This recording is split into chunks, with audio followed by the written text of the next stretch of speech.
Browns, talking birds. Made possible by the generous support of the Birdwatchers General Store, Orleans, Cape Cod. Birdwatchersgeneralstore.com. By Vortex Optics with the VIP warranty, their unlimited lifetime promise to keep you and your optic covered. Learn more at vortexoptics.com. And Buteo Books, an independent family-owned bookstore carrying one of the largest selections of birding books in the world. ButeoBooks.com. Good morning. Welcome to our show number 880.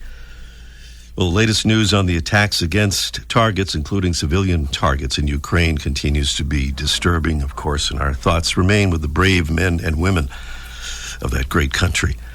Tough time for birds again lately, this time with a resurgence of avian flu, mostly involving domestic chickens and turkeys, many thousands of which have been destroyed as a result. But the virus also has spread to some 40 species of wild birds in a number of states across the country, majority of those so far waterfowl, although raptors and scavenging species like gulls and vultures and bald eagle are also known to have been affected. The good news is that except for one instance involving someone who raises birds in the UK, there haven't been any reports, as far as we know, of humans being affected. As for whether we should take down our bird feeders temporarily, the advice seems to be mixed, since most, although not all, cases have involved species that don't come to feeders.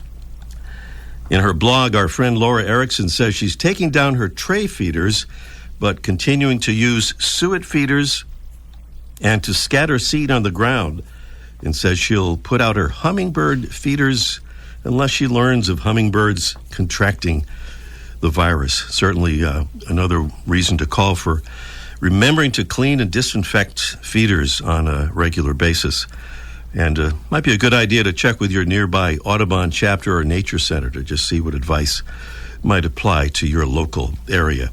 What else is causing trouble for birds? Well, climate change, for one thing. Some birds, according to a new study by climate researchers at the Field Museum in Chicago, birds are building their nests and laying their eggs earlier and earlier each year. As global temperatures rise, the researchers found that birds, including blue jays, yellow warblers, and field sparrows, are laying their eggs an average of 25 days sooner than they did a century ago. And they point out that these kinds of behavior changes can have big implications for species in terms of things like food sources, reproductive success, and some general survival. Here's some happier news. We have a new listener-supplied audio postcard. It's a short and sweet one from Louisa Evers, who's watching and listening to some small birds and some very large ones up in western Idaho. Take it away, Louisa.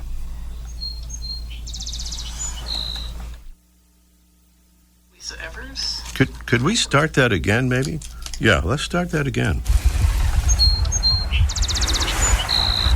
Hi, this is Louisa Evers. I'm at the Montour Wildlife Management Area. Beautiful sunny day. In the distance you can hear sandhill cranes.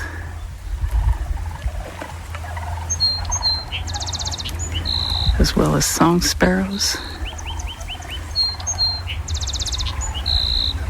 So enjoy this sound.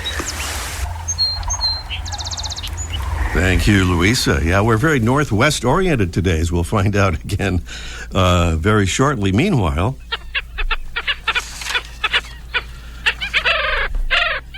that would be the sound of our mystery bird. This is our mystery bird contest preview. Our mystery bird is a medium to large size water bird with a black back and cap, white underparts, very short red legs, and long pointed wings. Our bird breeds along the U.S. Atlantic and Gulf coasts, from southern New England to Florida and Texas, and winters from California and the mid-Atlantic states to Central and South America. It has a long and very specialized red and black bill that allows it to scoop up fish as it flies along just above the water's surface. It has a pretty strong clue there. Preview of our mystery bird contest coming along in just a bit. Beautiful prizes await, including a $15 gift certificate for Buteo Books, home of one of the largest selections of birding books in the world. and a month's supply of Mary's Gone crackers, Super Seed crackers. Those are our prizes. We have a bonus prize, too, if we get to our bonus question, if we have time for that this morning.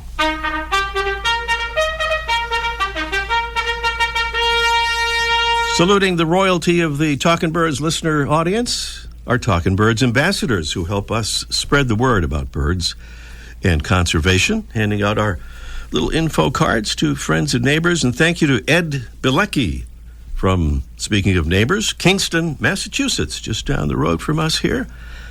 And thank you so much, Ed. He says we're really enjoying our year-round bunch of bluebirds. Keep putting out the mealworms for them. Way to go, Ed. And thank you to Lucas Timmer from Holland, Michigan.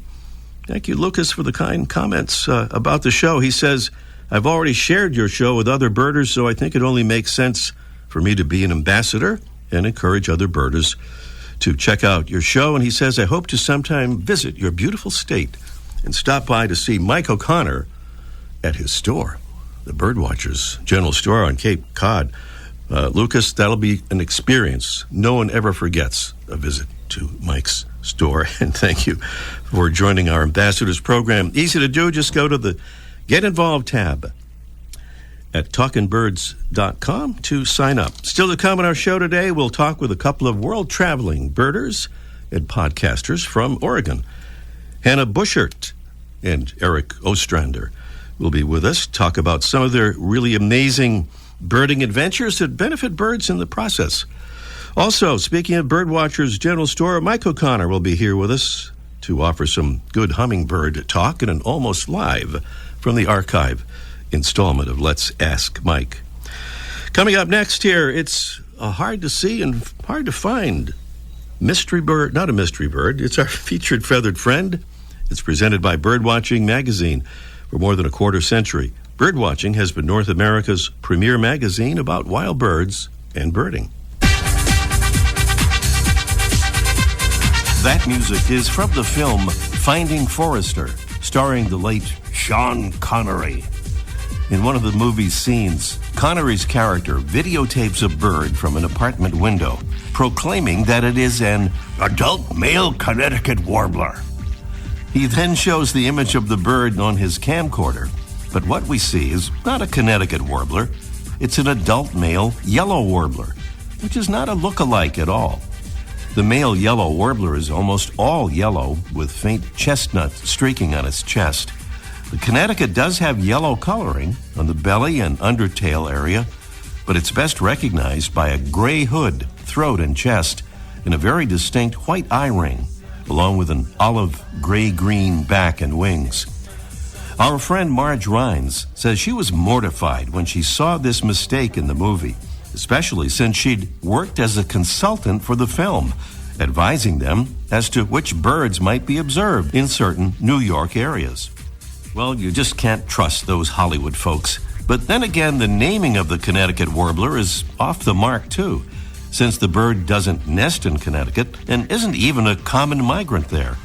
That state just happened to be the place where the first specimen was collected. The bird actually breeds mostly in Canada and in the northernmost upper Midwestern U.S. states. The Connecticut warbler feeds in a variety of woodland habitats on insects and sometimes fruit. And even though it's often found just above or at ground level, it's hard to spot as it skulks in dense bushes. In spring breeding season, look for the Connecticut warbler's open-cupped nest on or near the ground or at the base of a shrub if you're in the bird's nesting territory, well north of the Nutmeg State. Oh, one thing in that movie that our friend Marge says she was happy about, they didn't list her in the credits.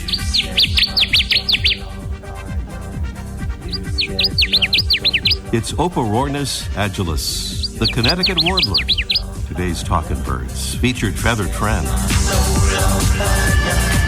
Yeah, music from the movie there, and one of the worst Sean Connery impressions you probably would ever hear. Thanks again for being with us on our show number 880. Just a reminder about that website of ours with no G in there, talkinbirds.com. Hannah Buschert and Eric Ostrander are husband and wife, passionate birders who love to travel the world and explore everywhere.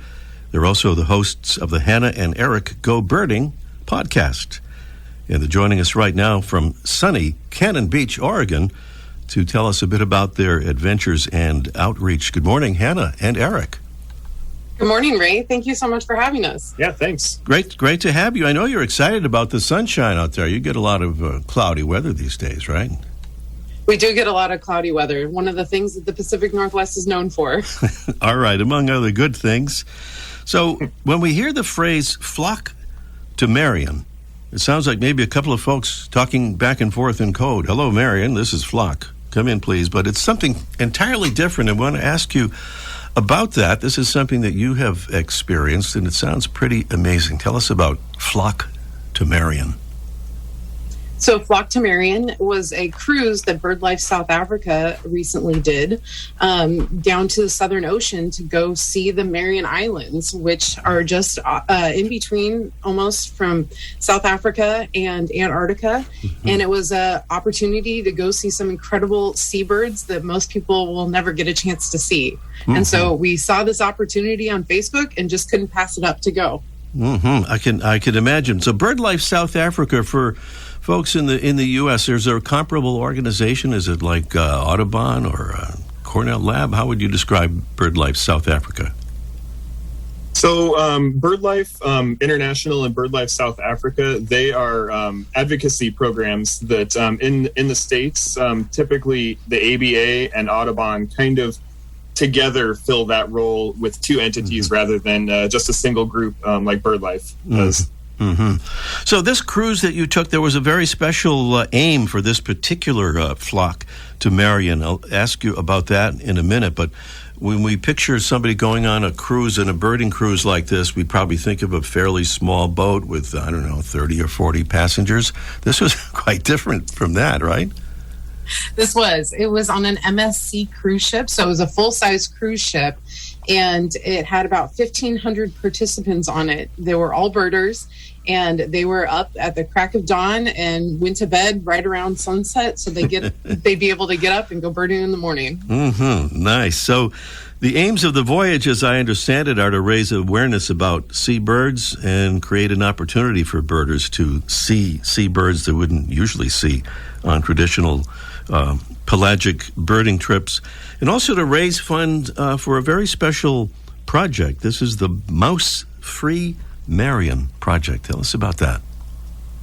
Yeah, so the Mouse-Free Marion project is a project aimed at eradicating the house mice that have established themselves on Marion Island down in the Southern Ocean. There's millions of mice that just a handful were introduced, and they've reproduced to the point where now they're becoming a real danger to the seabirds that are nesting on there. So the whole project is aimed at eradicating them using a rodenticide to get rid of all the mice and with the least amount of bycatch possible. So that was the whole project was fundraising for that endeavor. Okay, so you mentioned rodenticide, and as I understand it, that's maybe the only thing that maybe works in a project like this. There are other places where they've done this on other islands. Rodenticide's very controversial in terms of their effect on raptors and other birds and creatures, but it makes sense in this case.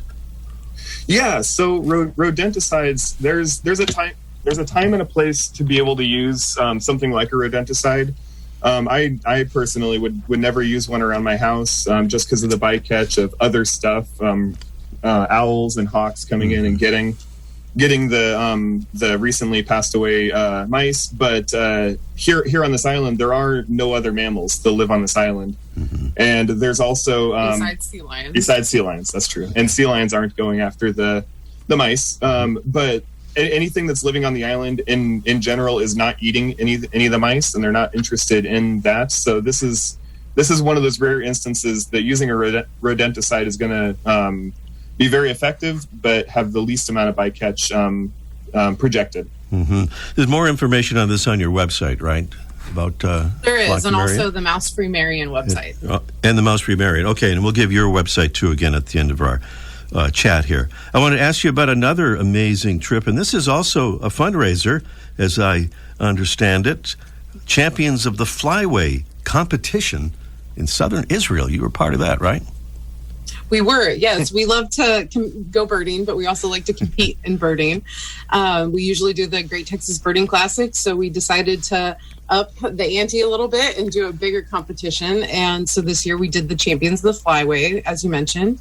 That's a fundraiser with BirdLife Israel that does a 24-hour birdathon, and folks go out in Israel and try to see the most birds they can, but they also try to fundraise in advance of the competition for various projects. And this year the target species that we were fundraising for was European turtle dove. Mm-hmm. By the way, just to flip back to the Flocktomarian thing for a second, I think you have a whole episode on your podcast about that. Am I right? We do. I think we have a couple episodes. We interviewed one of the researchers, and we talked about the cruise on a different one. All right. And Champions of the Flyway competition, again, more details on that on your website. So, Hannah and Eric, folks are listening right now. They're wondering how you finance all these trips. And I wouldn't normally ask you that question, but I think there might be a good reason for it. You have a pretty good way of doing it, and it kind of has a bird connection as well, right? Yeah, so we live here in, for the moment, sunny Cannon Beach, Oregon. Hannah's family owns a hotel that we manage for them. So we're here right in the best place to see tufted puffins, the best place to see, best place to see common murres, black oyster catchers, and all sorts of really good seabirds that come to Haystack Rock here in Cannon Beach. So we run a hotel that's adjacent to Haystack Rock, and whenever we get a chance, we let her parents take over the reins for the hotel and let us go gallivant around the world. Wow, pretty cool. Haystack Rock, featured in the movies, The Goonies and Kindergarten Cop. I haven't seen either of those, I have to say, but I might catch up to those. Haystack Rock, what an amazing place. It sounds like part of the Oregon Islands National Wildlife Refuge, right? And a kind of protected marine environment there. Pretty amazing stuff. Hannah Buschert and Eric Ostrander, intrepid birders and podcasters from Cannon Beach, Oregon. I want to ask you quickly about your podcast, and I'll give that website here. Tell us about that. Yeah, so we've been doing our podcast for about 4 years, and we wanted to share the adventure of birding with others. There's so many little secrets about birding that unless you're in the know, you don't know. And we found that out, and so we decided, hey, let's start a podcast so we can share that knowledge with others. All right, I see your slogan a slogan, we love birds, and we want you to love birds too. That kind of sums it up there, I think. Hannah and Eric, and it's the Hannah and Eric Go Birding podcast. Check it out to keep up to date with their adventures, and some they've already had, and that's at gobirdingpodcast.com. That's gobirdingpodcast.com. Hannah and Eric, thanks for being with us, and keep in touch. Thank you, Ray. Thank you. Coming up next here, it's our Mystery Bird contest in just 1 minute. The flutter of a tail feather, the flash of a wing bar in mid-flight. You don't always have a lot of time to identify a bird in nature, let alone to appreciate its beauty. But with Vortex Optics, you'll have the power to bring every wild moment closer. When you choose Vortex, you're choosing to have a partner in the field as passionate about nature as you are. Whether you're spotting old friends on the backyard feeder or packing for a once-in-a-lifetime trip to add a few species to your life list, Vortex offers a full range of optics and optics accessories for every birder and every budget. And whether the birds are taking you to another state or another country, you're always covered by the Vortex VIP warranty, an unlimited lifetime promise to keep you and your optic covered. If you'd like to learn more, or if you need help choosing your next optic, give Vortex a call at 1-800-4VORTEX or visit vortexoptics.com.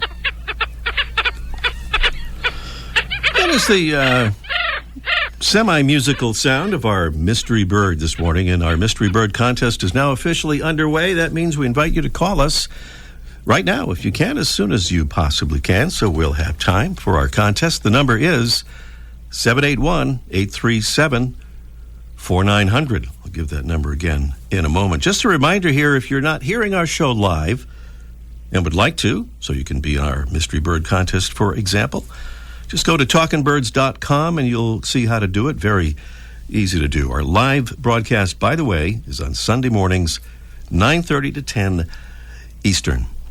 Our mystery bird is a medium to large water bird with a black back and cap, white underparts, very short red legs, and long pointed wings.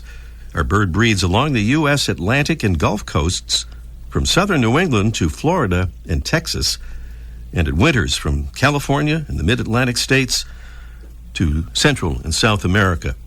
Here's the big clue. It has a long, very specialized red and black bill that allows it to scoop up fish as it flies along just above the water's surface. 781-837-4900 is the number, and the prizes include a $15 gift certificate for Buteo Books, home of one of the largest selections of birding books in the world, and a month's supply of Mary's Gone crackers, super seed crackers. That's 4 boxes of wonderful crackers that are built and made in a beautiful, environmentally friendly plant. It's a wonderful company, and we're happy to have Mary's Gone crackers with us. If we have time for our Mystery Bird bonus question, we'll attempt to give away a $20 gift certificate for Wisdom Supply, makers of plastic-free books, notepads, journals, and other things for classroom and office. The main thing is to give us a call. Tell us what you think that bird is, or take your guess. No correct answer will result in a drawing, so that we'll have a winner in any case. 781-837-4900. That's the number. Meanwhile, let's ask Mike, almost live from the archive in just 1 minute. Buteo Books carries one of the largest selections of birding books in the world. New, used, and rare books covering everything from backyard birding to general ornithology, from field guides to photography skills, biography, fiction, and humor. You'll find it all, along with the knowledgeable customer service you've been looking for, in one convenient place. ButeoBooks.com. B-U-T-E-O. ButeoBooks.com.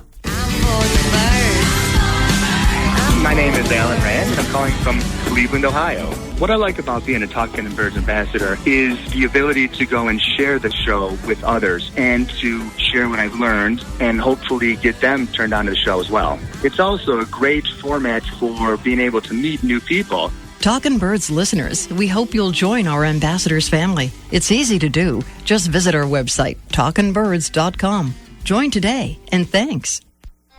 Mike O'Connor down there at the Birdwatchers General Store, Cape Cod, where I think it's already summer. Let's check in with Mike and see if he's actually down there or out at the beach already. Good morning, Mike. Oh, it's always summer on Cape Cod, Ray. You want to talk about dogs? Yeah, I want to talk a little bit about dogs. And, for years we've always complained about cats. Bird lovers don't really, a fan of free-roaming cats. But free-roaming dogs, it can be also a problem for the last couple of, dog population's grown and people like their dogs, but for some reason, it's kind of like speed limit signs. Leash laws get ignored, and more places I go for birding, dogs are running free, and I think that, especially in sensitive habitats, the birds are suffering. I was in your home state the other day on a wildlife refuge looking for shorebirds, and every time shorebirds landed, dogs came running and chased them up and down the beach, and the birds landed again. And these birds are exhausted from migrating, and every time they'd land, more dogs would chase them, and it's clearly marked, no pets. But even areas where they allow pets, they have strict leash laws. Pets must be restricted or on leashes, and for some reason, again, people think their dog's special, and maybe it is to them, but that they're running loose. I went to look for woodcocks the other night in a new conservation area, and it seems like every time they open up a new conservation area, the first people to show up are dog lovers, and they let their dogs run loose. And there were no woodcocks to be found because even in the dark, these dogs are running loose, and the birds can't have their their mating calls, their mating rituals, and even in certain sensitive areas, birds are declining, nesting hornlarks and towhees and whippoorwills and wood thrushes. And as people stroll through the woods, for some reason, they ignore the leash laws, or restraining, and the dogs are running up and down and cutting through the woods. And the dogs aren't necessarily trying to harm the birds, but they're disturbing their nesting areas. And I'm just kind of asking people who like their pets and or also birders kind of keep both together and keep the dogs restrained or on the leash. And if you want to run your dog, take it to a ballpark, take it to a soccer field, an area that's already been compromised, and let it run around there. But if you're going to take it on a nature walk, kind of keep it under control a little bit. That's all I'm saying. Mike, thank you so much, and we'll talk to you next week. Sounds great. For over a quarter century, Birdwatching Magazine has been North America's premier magazine about wild birds and birding. Regular contributors include expert birders and authors such as Ken Kaufman, David Sibley, Pete Dunn, Laura Erickson, and others. Learn more at birdwatchingdaily.com. That's our mystery bird. We're at the contest here at 781-837-4900. See if we can identify that bird and dispense some beautiful prizes in the process. And we have Larry, who's in very nearby Scituate, Massachusetts. Good morning, Larry. Good morning. Good morning. What's happening, Larry? What do you think about our mystery bird there? Or what do you think it is? It's a ball-long shearwater. What kind of shearwater? Ball-long. Ball-long shearwater. Holy cow. I have never seen one of those. I think I read about one being spotted just recently somewhere, but I can't remember at all where that was. But okay. In any case, it kind of doesn't matter for the moment because that's not our mystery bird. But thank you, Larry. Okay. All right. We'll go to Jonathan, who's there in Tampa, Florida, on the beautiful Florida West Coast. Good morning, Jonathan. Hey, good morning. How are you doing? Doing well. How about you? Oh, great. I was actually nested up on the beach a couple of days ago next to a group of these guys. No kidding. Wow. You had to say that about being on the beach, didn't you? I mean, we're not quite there yet. But let's see. I have seen, I'm trying to remember now, I've seen this particular bird or on the west coast of Florida, I think a little south of Tampa, or a good bit south there in the Marco Island area. You probably know that area, not far from you. And I have a feeling you are pretty sure what this bird is. Why don't you just tell us? Yeah, so black skimmer. Black skimmer would be exactly right, yes. Nice job. Black skimmer is our mystery bird. Has that famous bill. And as I understand it, it's the only bird, I think the only bird on the planet, at least in North America, in which the lower mandible is actually longer than the upper mandible. So it can drag that lower bill through the water as it flies along, catching small fish, and can even do that in the dark, I guess, because of the amazing sensitivity of the bill. I think we have time for a quick bonus question. Want to try it? Absolutely. All right. Scientists estimate that there are 14% more of these than previously reported. What are these? Is it A, birds, B, trees, C, fish, or D, customer complaints at Mike O'Connor's Birdwatchers General Store? Couldn't possibly be that. They don't sure get any complaints there, except they don't see as many birds as they want. What do you think on that, Jonathan? I guess trees. Trees seems like a pretty good guess, and guess what? That is right. So this team used artificial intelligence and a supercomputer to calculate the likelihood of tree species not yet identified. So it was a more extensive data set and statistical methods than they've ever been able to do before. And it yielded a conservative estimate of 73,274 tree species. Wow, that's kind of amazing. Jonathan, thank you so much. Stay on the line. We'll get your info there. Thank you. All right. We are out of time for this morning's show. Thanks for being with us, and we'll see you next week. The bird show. I like that. Ray Brown's Talkin' Birds. Made possible by the generous support of the Birdwatchers General Store, Orleans, Cape Cod. Birdwatchersgeneralstore.com. By Vortex Optics. With the VIP warranty, their unlimited lifetime promise to keep you and your optic covered. Learn more at vortexoptics.com. And Beautyo Books, an independent family-owned bookstore carrying one of the largest selections of birding books in the world. BeautyOBooks.com.